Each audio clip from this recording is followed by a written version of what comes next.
Hello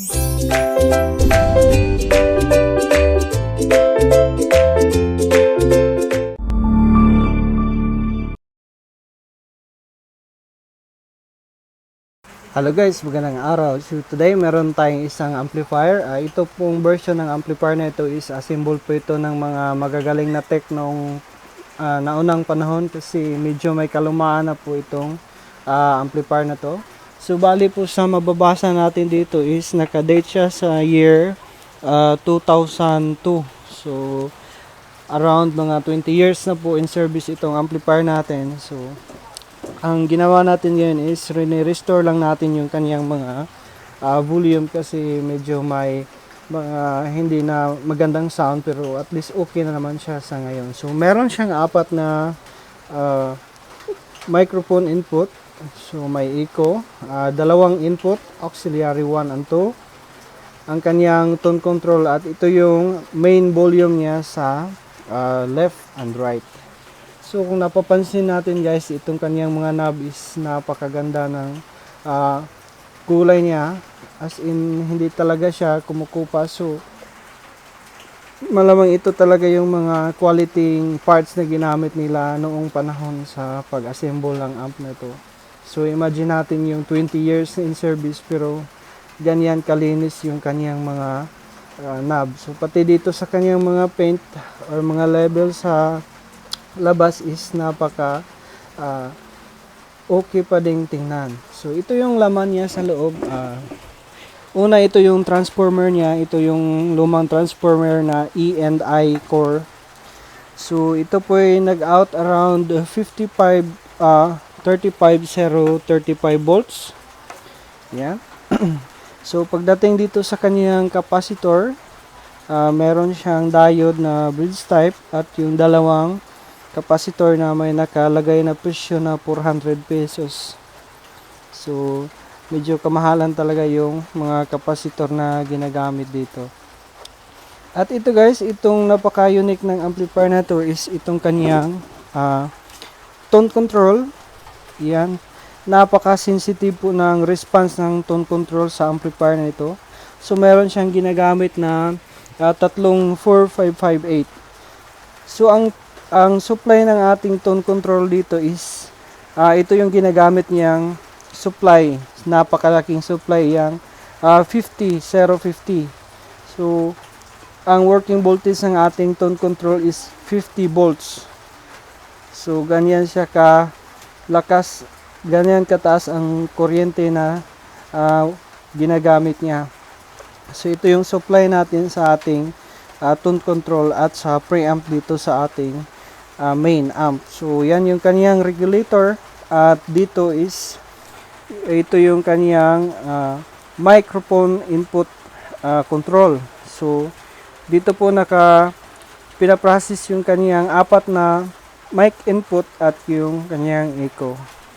So yan po yung mga board nung panahon ng pag-assemble na to is meron din siyang mga IC, basic parts, capacitor at resistor, transistor. So yan po yung design ng kaniyang mic input at echo na din. So kung mapapansin natin dito is napakadaming capacitor ang nakalagay dito sa portion na ito. Dito po yun dinidivide yung signal ng ating apat na mic. So yan po, sobrang daming maliliit na capacitor. At itong volume niya is napakatibay talaga yung kanyang mga knob. Yan, intact pa rin yung kanyang mga volume na ginagamit dito. So ito yung kanyang main amplifier. So hindi naman siya gaanong kalakihan pero malinis yung kanyang sound. So yan, meron siyang mga maliliit na transistor, resistor at capacitor. So ito yung kaniyang resistor sa emitter. At dito sa likod, hindi natin makita yung kaniyang transistor na I think ang transistor na ito is kagaya nung sa Sakura na 1941 at 5198. So ito po yung dalawang channel na amplifier. Ito yung channel 1 niya. at ito naman yung kanyang channel 2. So yan po siya guys, napakatibay ng amplifier na ito. Lahat ng volume original, lahat ng capacitor wala pang napapalitan dito sa amp na ito, at ginagamit siya more than 20 years na po in service yung amp natin. So mas maganda siyang gamitin sa mga church or sa mga walang mixer, kasi mayroon siyang apat na input ng ating mic at mayroon siyang dalawang input ng ating music source. So in short, parang mixer na din itong amplifier natin, kasi meron siyang maraming input, at ito yung adjustment sa kanyang bass, treble at mid range. So yan po, napakatibay talaga yung mga assemble na amplifier noon. As in year 2002 pa yan na assemble. So yan po yung transformer niya, blower niya, input sa RCA, at yung kanyang fuse sa speaker at fuse sa kanyang supply. So sa mga nakasubok sa amplifier na ito is malamang is magugustuhan mo talaga itong sound niya, kasi hindi ito kagaya sa mga kakaibang assemble na amp na may naghumming at may mga sound na hindi maganda. So ito pong assembled amp na to is makukonsider na rin natin ito perfect na assembled, kasi pag on pa lang natin is napakalinis talaga ng sound. Wala siyang humming, walang noise na nakadisturbo.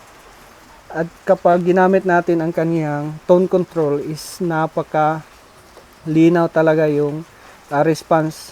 So pag adjust natin sa kaniyang bass, bass talaga yung lalabas, sa kaniyang mid naman at sa kaniyang treble. So napaka-effective po yung circuit na nakadesign dito sa kaniyang tone control. So mapapansin natin guys, yung mga parts dito, yan yung mga diode natin is parang wala na talagang hindi na talaga yan mabibili sa ngayon. Yung kanyang mga trimmer, yan, so amazing talaga yung ganitong mga circuit noon. Yan yung mga capacitor na 100 volts, 1000 UF. So yung mga capacitor natin ngayon na 100 volts 1000 UF is hindi na tayo makakita ng ganyan kalaki. Sobrang liit na po yung mga capacitor ngayon. Yung value niya malalaki, pero hindi na kagaya niya na malaki talaga yung physical appearance ng capacitor natin. At itong diode niya, yan, para siyang plastic. So napakatibay po ng diode na ito, kasi sa ngayon yung mga mabibili natin is yung mga para siyang aluminum, pero naka-rate siya ng mga 30 amperes. Magkakaproblema din tayo kapag sobrang laki na yung load at nag-iinit yun siya. So I think guys, itong capacitor niya is yung Rubicon na brand. Napaka sulit po ng capacitor na ito, hindi kagaya ng mga capacitor natin ngayon na malaking value pero hindi naman gaanong kalaki yung appearance niya at hindi mabigat. So ito yung mga original talaga na parts na ginagamit sa mga amplifier noon.